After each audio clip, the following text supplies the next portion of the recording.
também faz vídeo mais react. Pra quem não conhece, eu sou a Indy, cara. Eu já estou aqui com Seijinho. Quanto tempo eu não trago Seijinho aqui pro canal? A Nora é um filme bem questionável, não assisti. Tamo junto, galera. Esse vídeo aqui foi uma recomendação de um post que eu fiz, acho que foi do Ronaldo. Eu vi, eu quero Seijinho, me interessou. Esse tipo de vídeo aqui era pra estar saindo no outro canal, né? Só que o outro canal, gente, ser bem sincera, tipo assim, é mais pra... Tá inativo, aliás. Mas era pra ser mais... um negócio de fofoca, uns vídeos mais longos, tipo 1 hora e tal. Bater um papo mesmo. Só que me deu preguiça. Infelizmente aí. Aí se tem uns vídeos lá, tem uns vídeos meio estourada, entendeu? Tipo assim, completamente louca, a porra da garota, cara de batata, inferno. Todo respeito a ela. Zero respeito. Vamos ver o vídeo da Nora, gente, do Seijinho. Vou postar nesse canal porque foda-se. Cara, likezinho no vídeo, só pra não perder o resto aqui do canal. Se você quer ver mais vídeos diferentinhos aí no canal, mais Seijinho, mais não sei o que aí que eu não conheço, fala de tudo. Fala de tudo. Comentem aí que eu sempre tô olhando os comentários, entendeu? E guarda play em 3, 2... O melhor filme do ano, segundo o Oscar. O maior vencedor dessa edição, levando 5 prêmios. Mas pra mim, A Nora não foi nem o melhor filme que eu vi na semana, porque eu vi na mesma semana que Sonic 3. Além disso, A Nora tem um dos diálogos mais tenebrosos que eu já vi. Ganhou como melhor direção, mas no meio do filme parece que não tá indo pra lugar nenhum. A personagem da Nora só fica sendo arrastada pra cima e pra baixo, igual uma barata tonta. E eu, sinceramente, prefiro 1000 vezes mais assistir Sonic 3. Talvez eu não tenha o intelecto necessário pra apreciar essa obra, mas hoje vamos tentar analisar a Nora. Annie é uma dançarina noturna. É que a gente tem no Sonic 3 o Shadow, né? Aí não tem como competir.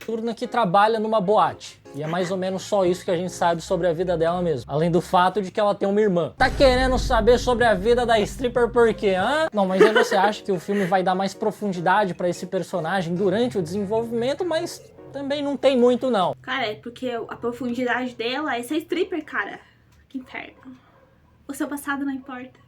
O presente dela ser stripper. E o meu primeiro problema com esse filme já começa logo aqui, porque eles retratam a linha de trabalho dela com uma leveza quase Walt Disney. É extremamente fora da realidade. Tem uma hora que ela tá conversando com uma colega de trabalho dela fora do trabalho sobre o trabalho e elas estão dando risada. Como se fosse super descolado, divertido e seguro. Até mostra um pouco de atrito no ambiente de trabalho dela, mas é tudo sempre muito leve. São coisas que aconteceriam também num trabalho de escritório, por exemplo. Ai, o chefe sendo chato. Ai, a colega de trabalho sendo invejosa. E a gente... Mas aí eu fico com a real dúvida. Será que não é assim pro pessoal que trabalha nisso? Porque eu vejo uns TikTok de uma moça lá que ela trabalha de bar girl, como é que é? Eu não sei, mas ela usa umas roupas assim, quadros de stripper, e ela entrega coquetéis, tipo assim. E ela fala, tipo, pô, é bem legal e tal, e não sei o que, veja, acompanhei minha rotina, e aí, tipo, será que não é assim às vezes? É porque eu não sei qual que é a realidade das strippers, entendeu? Tipo assim, às vezes é assim mesmo, com os perigos da vida.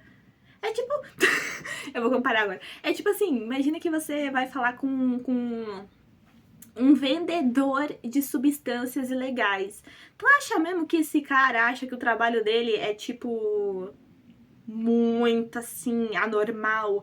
Pra realidade dele, é um bagulho que faz sentido, é um bagulho normal. Caralho, é tudo ponto de vista, né? Reflita. Às vezes você não conseguiria se adaptar a um emprego como esse, mas às vezes a pessoa que já cresceu assim, sim. Reflita, caralho! A gente sabe que não são esses os grandes problemas desse tipo. Qual que é? Não, calma, me perdi. Teriam também num trabalho de escritório, por exemplo. Ai, o chefe sendo chato. Ai, a colega de trabalho sendo invejosa. E a gente sabe que não são esses os grandes... Oh my god. Não, aquele me trouxe dados. Aquele me trouxe dados. Número médio de traumas da experiência. Gente, se eu estiver lendo na ordem errada, foda-se, 7. Como assim? 7 de 10? Eu não entendi. Sintomas depressivos severos. 73. Caraca, eu não tô entendendo esses dados. 73 abre para 16. O que é isso? Suicídio. Não vou comentar. Experiência. Tá. Caralho, o bagulho das crianças tá alto, hein? Ô, polícia. Ô, caralho, mas também é foda, né, mano? Tipo assim, que tal vocês que trabalham nesse lugar não fazer uma segurança aí, tá ligado? É porque geralmente a gente filha da puta que trabalha lá, né? Meio foda mesmo. Porra, Seijinho, você me trouxe dados aqui, tá? Você me trouxe dados. Mas ainda eu mantenho o mesmo bagulho. Tipo assim, a pessoa que vive nisso aqui já enlouqueceu faz tempo. Tipo assim, não julgando o trabalho das moças, assim, com todo respeito a elas, mas, tipo assim, você não tem uma mentalidade, tipo, você tá numa mentalidade ali que ou você ri ou você chora, entendeu? Com todo respeito aí. Problemas desse tipo de trabalho. Mas tudo bem, eles não querem mostrar coisa feia e eles também não têm obrigação nenhuma de serem realistas. Mas eu achei curioso. Isso é o equivalente dessas startups super descoladas que ficam postando vídeo na internet mostrando que o escritório deles tem mesa de ping-pong e pula-pula. Mas aí quando você chega pra trabalhar lá é simplesmente o ambiente mais tóxico que você já pisou. Você quer dar uma raquetada em todo mundo. Bom, num dia a Anne é solicitada por um cliente russo, porque ela é a única ali das meninas que fala um pouco de russo. E esse cliente é um rapaz de 21 anos chamado Ivan, que é um garoto extremamente mimado, cheio da grana, que veio passar um tempo nos Estados Unidos para se divertir. Ele veio praticar aquele tipo de turismo. E eu sei lá também porque que ele queria uma menina que falasse russo, porque ele mal fala russo com ela. Ele se vira muito bem no inglês e, vamos ser sinceros, ele não vai precisar falar muito nessa atividade que ele pretende fazer. A Anne dança pra ele numa salinha VIP e ele pergunta pra ela se ela trabalha fora da boate, realizando relações carnais remuneradas. Então ela passa o número dela pra ele e ele chama ela pra uma visita íntima na casa dele. Chegando na casa do Ivan, ela Isso me parece perigoso. Fica completamente impressionada com o lugar porque ele mora numa puta mansão. Tem até um cavalo dourado de decoração em cima da mesa dele. Daí ela pergunta pra ele o que ele está procurando e ele apenas diz: busco sexo. Ela pede pra ele ser um pouco mais específico e ele diz: busco sexo especial. Então eles realizam o coito especial durante bons 30 segundos. Eu acho que o nosso erro foi ter enviado a Fernanda Torres pra esse Oscar e não a André Surak. Ela teria muito mais chances. Aliás, a André Surak já gravou com a nora dela. Entendeu? Não é a mulher que o filho grava os bagulho sexual dela? Ô, louco. É uma maluquice sem tamanho o que aconteceu nessa edição do Oscar. A gente tem que começar a questionar um pouco mais as escolhas da academia. Parece que eles estão bem ultrapassados já. E falando nisso, eu vou questionar aqui a sua escolha ultrapassada de navegador. Você ainda tá usando aquele navegador lento, ultrapassado que... Qual que é o navegador? Opera ou navegador? Não, Seijinho. Se vocês quiserem, vão, mas é que no meu PC não dá. O meu PC é assim de 1988, vulgo notebook. Também consegue acessar a... Não tanca, não. Qualquer navegador que não seja a porra do Chrome e vídeo em 780p... Como é que é? 720p não pega. Redes Wi-Fi pública. Quanto mais um navegador baixado. Você pode conferir todo de forma rápida e meio foda. Muito rico.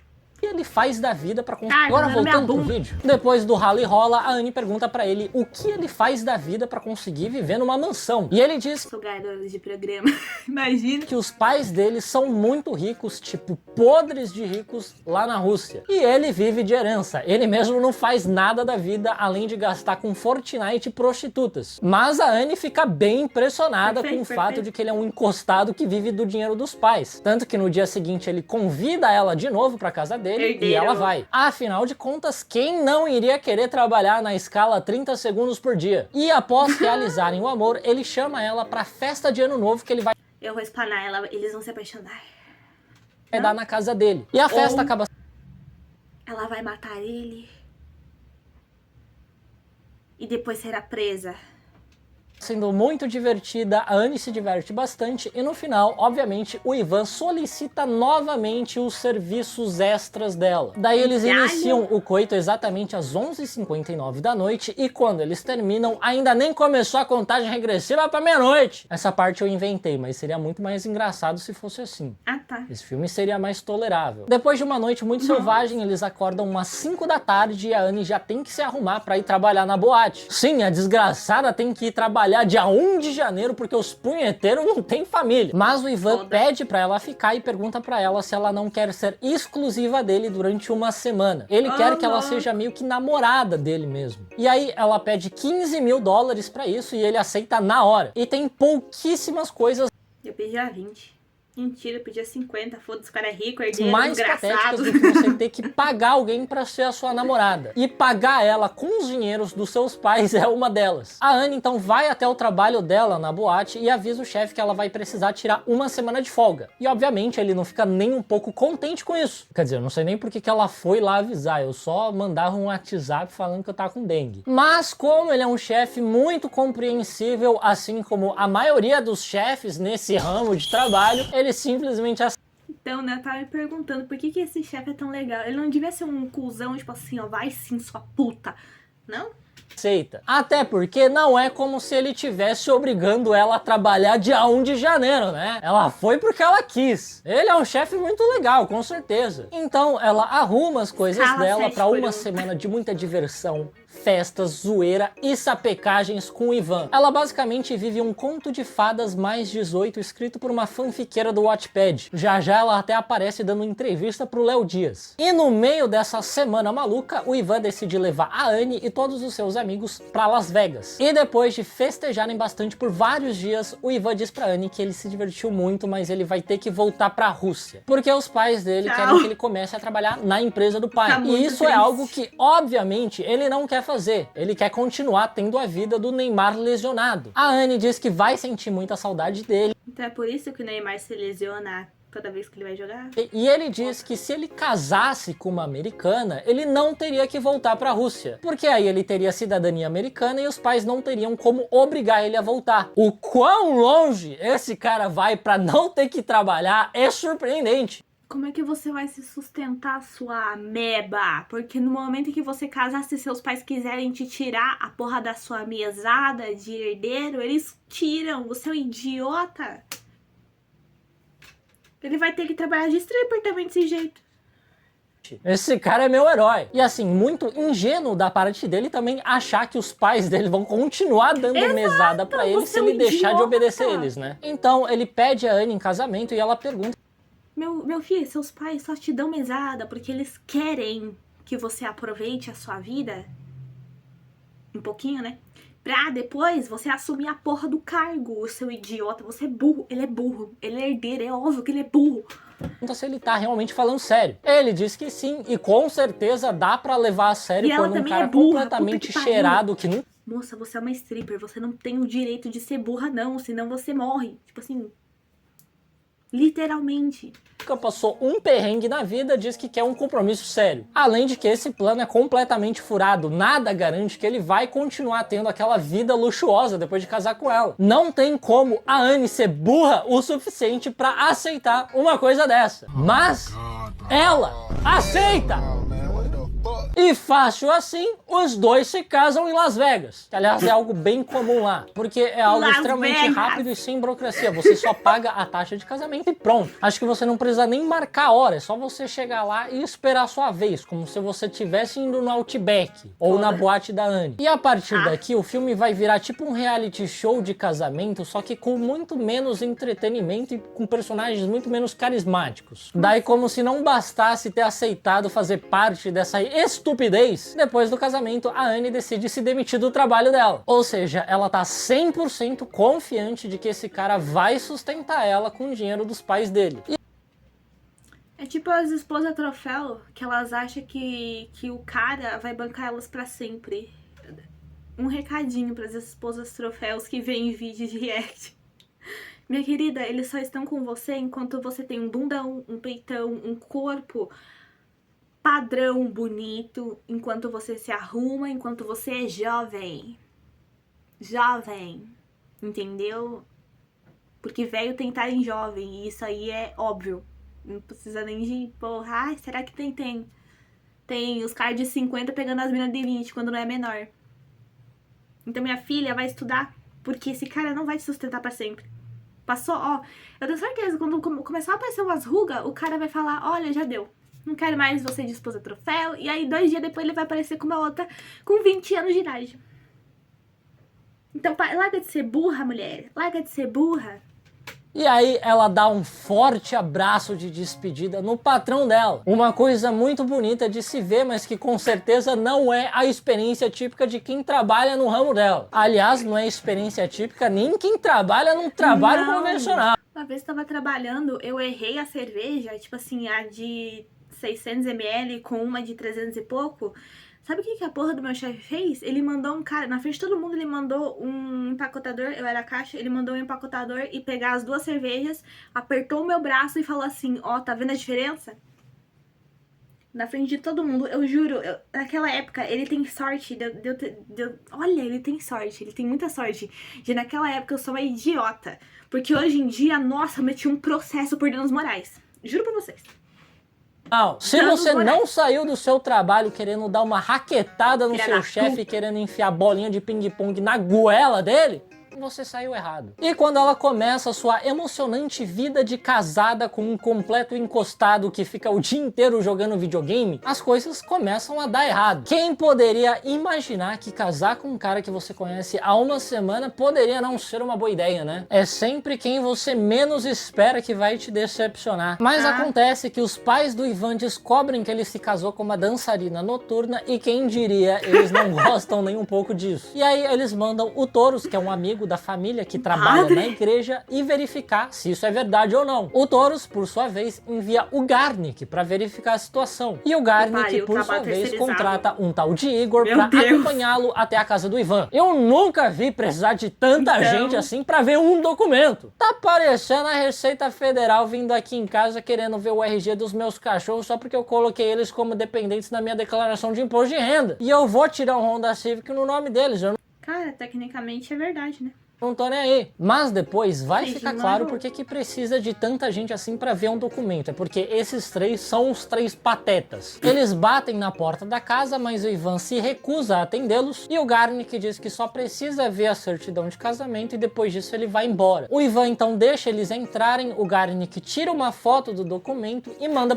Mano, o moleque, ele já tá ficando... anêmico de tanta droga que tá usando. Pro Toros. Daí o Toros, que tá no meio de um batismo, fica completamente transtornado. Quase afoga a criança na água. Mentira. E ele pede pro Garnick ficar esperando ali na casa do Ivan, porque ele mesmo está indo até lá buscar o Ivan e a Anne, ir até a prefeitura e anular esse casamento. Além disso, ele liga pros pais do Ivan, que ficam putos da vida, dizendo que vão pegar o jetinho deles e ir pra lá imediatamente. E a Anne achando que ela ia viver o resto da vida dela sendo sustentada pelos pais do Ivan, né? Tem que ser muito burro. Então, né? Porque ela que casasse com os pais do Ivan. O Ivan fica o filme inteiro, desde o momento que ela conhece ele, reclamando dos pais, dizendo que os pais são muito chatos, que não deixam ele fazer nada, eles não deixam nem ele dirigir os carros deles. Mas na cabeça dela esse casamento ia funcionar, ela ia ser sustentada por eles. E quando o Ivan fica sabendo que os pais irão chegar lá no dia seguinte, ele diz pra Anne que eles precisam meter o pé dali. A Anne diz que ela precisa se trocar primeiro, mas o Ivan não espera por ela e simplesmente sai correndo de lá, deixando ela pra trás mesmo. Cara, eu tô achando que os pais dele são tipo assassinos, tá ligado? Não é possível. Sai correndo atrás do Ivan, mas ele escorrega no piso molhado e cai de costas. E calma que as trapalhadas e as altas confusões dos capangas tá só começando, tá? Isso aqui já vai virar sessão da tarde. A Anne também tenta correr atrás do Ivan, mas o Igor agarra ela. Aliás, de um jeito bem desnecessário. Quer dizer, agarrar uma pessoa que só está tentando ir embora da casa já é completamente maluquice. Mas além disso, ele fica tentando imobilizar ela como se ela fosse uma maluca fugindo do manicômio. Inclusive, ele amarra os pulsos dela e deixa ela numa posição no mínimo questionável. E sim, eles vão continuar sexualizando. Cara, isso é crime!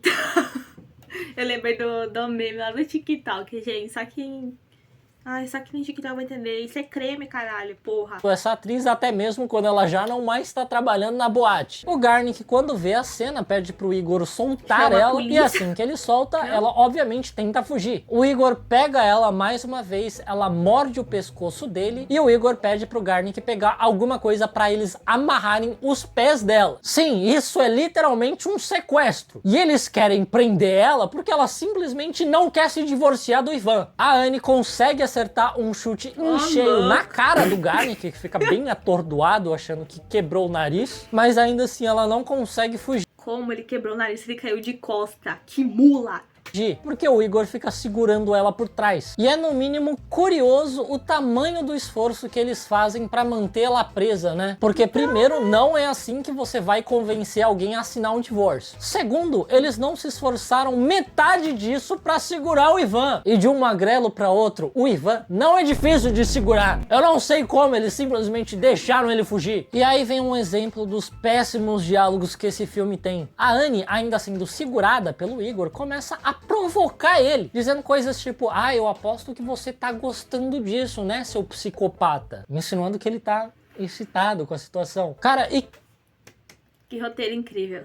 Parabéns. Quem falaria isso numa situação dessa? Você não conhece esse cara, você não sabe do que ele é capaz de fazer, você está imobilizada por ele e você fica provocando ele. Zero instinto de sobrevivência que essa mulher tem. E olha que ela trabalha num ramo que ela precisa ter instinto de sobrevivência. Eu amei quem escreveu isso, acho que é o mesmo roteirista do Pornhub. O Taurus chega na casa, manda eles soltarem a Annie, mas ela permanece amarrada até eles encontrarem o celular dela e conseguir ligar pro Ivan. Infelizmente ele não atende e o Taurus diz que o casamento deles é uma farsa. O Ivan é só um garotinho mimado e impulsivo que faz as coisas para chamar a atenção dos pais, tal qual um adolescente que começou a usar vape de morango. A Annie protesta dizendo que é um casamento de verdade sim e que eles se amam, tanto que ele comprou um anel de diamantes para ela. Não, porque se comprou um anel, aí é amor de verdade, né? Ela, mais do que ninguém, deveria saber que dar o anel não significa automaticamente que você ama a pessoa. E aí o Taurus vai lá.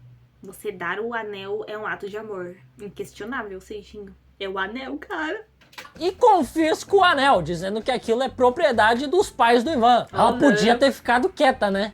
Se eu tô imobilizado, eu não vou ficar anunciando de graça as coisas de valor que eu tenho. Você tá lá amarrado e fala: não, vocês podem me prender, mas vocês nunca vão pegar meu PlayStation 5.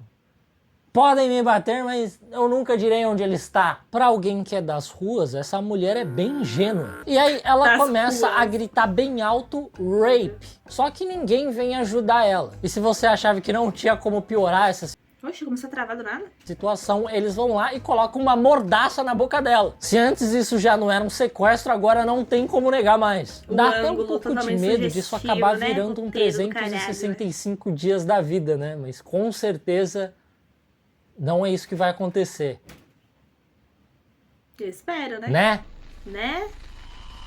Com certeza não vai acontecer, né? Enfim, depois de um tempo a Annie percebe que realmente o Ivan não vai voltar pra buscar ela. Quem poderia imaginar que um cara que não consegue arranjar uma namorada sem ter que pagar por ela seria um péssimo marido também, né? E aí o Taurus diz que eles vão pagar $10 mil pra Annie se ela concordar em anular o casamento. Olha que gentis! Eles tiram a mordaça da boca dela e ela diz que ela só vai tomar uma decisão depois que ela conseguir falar com o Ivan. Sim, ela ainda acha que esse casamento vai dar certo quando os pais do moleque têm dinheiro pra literalmente sequestrar ela. Mas vai dar certo, pode confiar. Então ela se troca e eles começam a procurar pelo Ivan. E a partir daqui o filme vira uma sessão da tarde. É só atrapalhada atrás de confusão, confusão atrás de precepada, porque esses três realmente são os três patetas. A gente fica os próximos 20 minutos do filme vendo eles indo pra cima, pra baixo, pro lado, pro outro, procurando o Ivan, igual umas barata tonta. É com certeza um ótimo uso do nosso tempo. Daí durante essa engraçadíssima sequência, o carro do Taurus é guinchado. E aí, como ele tá sem paciência, ele sai dirigindo o carro dele até ele conseguir tirar o carro do guincho. E tem uma hora também que o Garnick vomita dentro do carro, porque ele 100% sofreu uma concussão a hora que a Nora bateu nele. E aí o carro fica fedendo, eles ficam reclamando.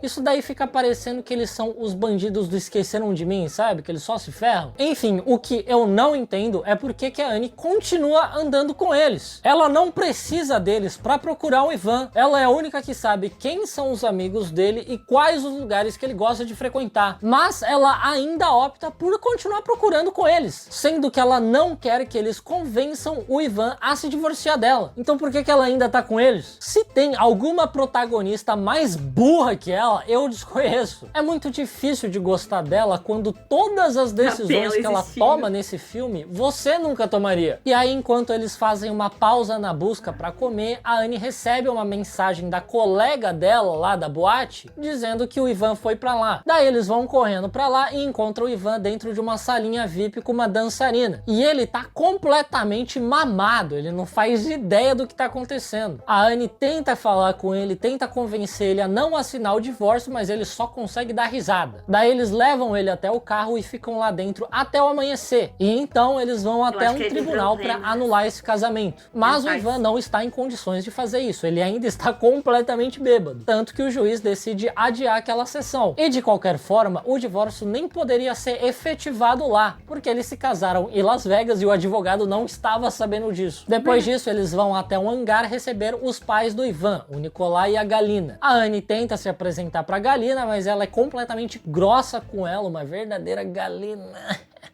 Dizendo que ela nunca aceitaria alguém como ela dentro da família dela. E eu entendo 100%, eu também nunca aceitaria uma burra na minha família. Assim que os pais descobrem que eles precisam ir até Las Vegas pra anular esse casamento, eles já reabastecem o avião e voltam lá pra dentro. A Anne tenta convencer o Ivan a não entrar dentro daquele avião, mas ele não tem um pingo de vontade de lutar contra os pais dele. Senão, ele vai ficar sem mesada. Esse filme é tipo um Romeu e Julieta se o Romeu fosse extremamente preguiçoso. E a desvantagem aqui também é que no final eles não vão se matar, infelizmente. O Ivan diz que não tem muito o que fazer, que eles vão ter que se divorciar mesmo, mas que pelo menos foi muito divertido. A Anne, obviamente, fica muito brava de escutar isso, porque ela tava levando o casamento a sério, e ela se recusa a entrar naquele avião, dizendo que ela vai processar a família deles. Mas a Galina diz que ela consegue destruir a vida dela se ela tentar fazer isso, afinal eles têm muito dinheiro. Então a Anne simplesmente abaixa a cabeça e entra no avião. Sim, a Anne é outra pateta, ela só fala e não faz nada. O filme inteiro ela só fica sendo arrastada pra cima e pra baixo pelos caras e ela não faz nada. No final ela só aceita. Eles chegam em Las Vegas, assinam um divórcio e aí o Igor se levanta e diz que o Ivan deveria se desculpar com a Anne. Sim!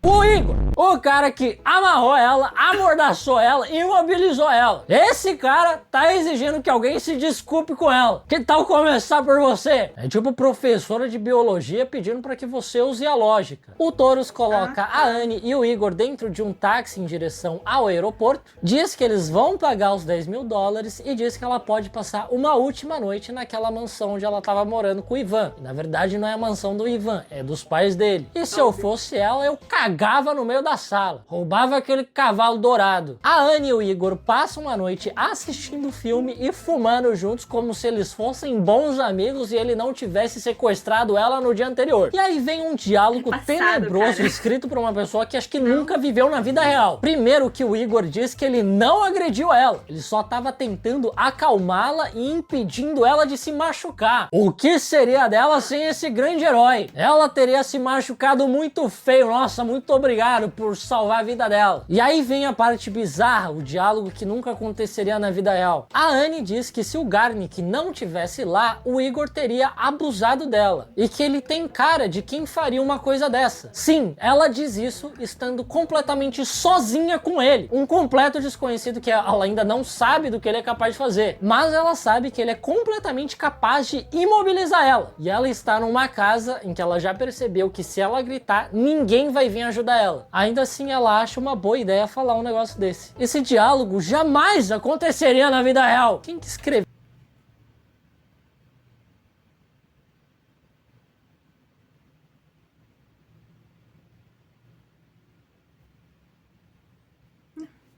Vê essa merda. Às vezes eu fico achando... Americano tá cada dia mais burro, mais idiota, mais burro, idiota. que quem escreveu isso... Pegando a história do Wattpad, escrita por garotas de 13 anos que não sabem limpar a bunda. O filme foi o próprio Ivan, não é possível. É realmente um filme escrito por um cara mimado. Enfim, no outro dia o Igor leva ela até a casa dela e devolve o anel de diamante delas. Pelo visto ele conseguiu roubar de volta. E aí a Anne começa a realizar o coito com ele. Só que uma hora ela para e começa a chorar, percebendo a bosta de filme que ela foi se enfiar. Mentira, na verdade esse é aquele momento que ela percebe que a vida toda ela sempre achou que a única coisa boa que ela tinha pra oferecer era o corpo dela. E aí ela começa a chorar percebendo que ela está repetindo os mesmos padrões que levaram ela até essa desgraça. E rola essa identificação com o Igor porque os dois são pessoas marginalizadas. Os dois foram feitos de gato e sapato o filme inteiro pelos mais ricos. Então tem essa identificação entre os dois. Só que ainda assim, ele é o cara que te sequestrou. Eu não... Mas é porque o sistema, Seijinho, o sistema dos ricos obrigou ele a fazer isso. Mas enfim, é assim que o filme acaba. Eu claramente não tive o intelecto necessário para poder apreciar essa obra. Mas quem sou eu para questionar o Oscar? Se eles disseram que é o melhor filme, é o melhor filme. Com certeza é o melhor filme. Com certeza a galinha pagou para o filme ganhar o Oscar. Não é possível.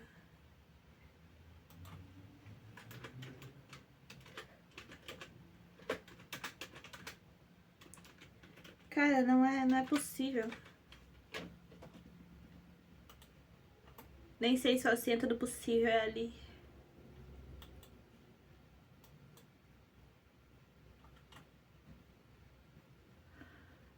Eu vim ver o vídeo feliz e eu saí meio foda-se. Que merda, como é que essa bosta ganhou o Oscar? Vai se fuder. Like aí, me digam suas opiniões.